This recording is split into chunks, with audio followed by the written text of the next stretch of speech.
Assalamualaikum warahmatullahi wabarakatuh. Nama saya Rahmadita Afifah Putri, NIM 632000459. Di sini saya akan menjelaskan tentang manajemen piutang. Pengertian piutang. Piutang adalah nilai jatuh tempo yang berasal dari penjualan barang atau jasa atau dari pemberian pinjaman uang. Tujuan piutang yang pertama, merangsang minat para langganan. Yang kedua, menaikkan volume penjualan. Yang ketiga, meningkatkan laba bersih perusahaan. Yang keempat, strategi memenangkan persaingan. Contohnya seperti memperbesar market share. Sebab-sebab piutang bersifat bad debt. Yang pertama, perusahaan ingin mengejar target penjualan sehingga angka penjualan dinaikkan. Yang kedua, perusahaan dalam memperbesar penjualan dengan menaikkan penjualan produk boleh dibeli secara non-tunai. Yang ketiga, penjualan produk yang bersifat non-tunai dilakukan tidak hati-hati. Yang keempat, perusahaan memiliki tagihan atau kewajiban dalam bentuk kredit kepada suatu perbankan. Cara memperkecil resiko bad debt. Yang pertama, menghindari keputusan pada saat pasar dalam kondisi fluktuatif atau akan berada dalam kondisi krisis moneter. Yang kedua, membatalkan penjualan produk pada konsumen yang memiliki reputasi buruk. Yang ketiga, menghindari produksi dan penerimaan order pada saat pasar tidak menentu.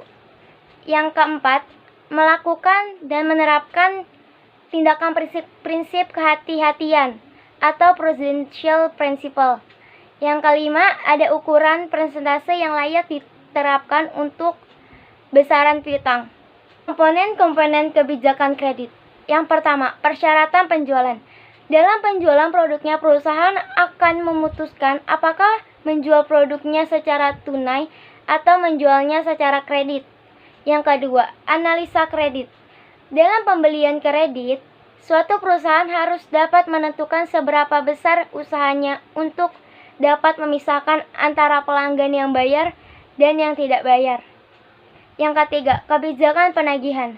Setelah kredit diberikan, perusahaan akan menghadapi persoalan bagaimana cara penagihan utangnya. Ada unsur-unsur kredit. Unsur-unsur kredit yang pertama yaitu kepercayaan. Kepercayaan atau trust adalah sesuatu yang paling utama dari unsur kredit yang harus ada. Karena tanpa adanya rasa saling percaya antara kreditur dan debitur, maka akan saling sulit terwujud. Yang kedua, waktu. Waktu atau time adalah bagian yang paling sering dijadikan kajian oleh pihak analisis finance, khususnya oleh analisis kredit.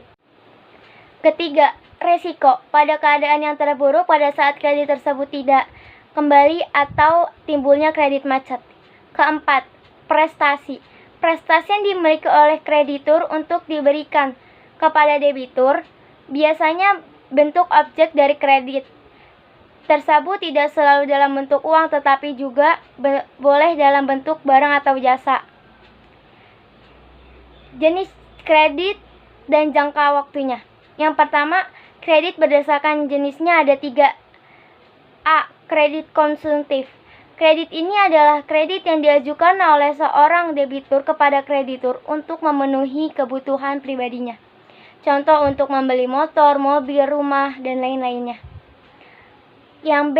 Kredit produktif. Kredit ini adalah umumnya dipakai untuk diajukan oleh mereka yang bergerak dalam dunia usaha atau yang mempunyai bisnis dan membutuhkan dana dalam usahanya.